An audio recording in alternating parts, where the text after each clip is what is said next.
చాలా మంది కాశీకి వెళ్ళాలి అని అనుకుంటారు. కానీ కాశీకి వెళ్ళే కన్నా ముందే చూడవలసిన ఒక ముఖ్యమైన దేవాలయం గురించి ఎంతో మంది మిస్ అవుతూ ఉంటారు. ఈ గుడి ప్రత్యేకత ఇప్పటిది కాదు. భూమి మీద మనిషి పుట్టుక లేనప్పటి నుంచి కూడా ఈ గుడికి ఒక ప్రత్యేక స్థానం ఉంది. ఈ గుడిలో శివలింగం మీద ఒక కుండలి ఉంటుంది. ఈ దేవాలయమే చాగంటి గారు చెప్పిన కుండలీశ్వరం.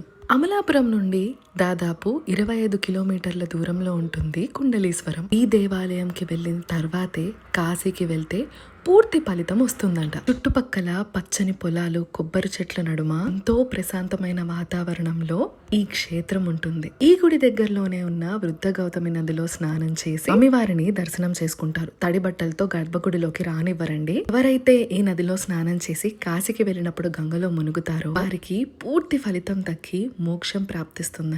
ఈ నదీ తీరాన కాశీ విశ్వనాథుని లింగము కూడా మనం దర్శించుకోవచ్చు. ఈ గుడికి వెళ్లే దారి నుండి దర్శించుకున్నంతసేపు ఒళ్ళంతా గూస్ బంప్స్ వస్తాయండి. అంత అద్భుతమైన దేవాలయం ఇది. ఈ కుండలీశ్వర క్షేత్రాన్ని ఎవరన్నా దర్శించుకుంటే మీ అనుభూతిని కమెంట్ సెక్షన్ లో మెన్షన్ చేయండి. Follow Pratyas world for more such content.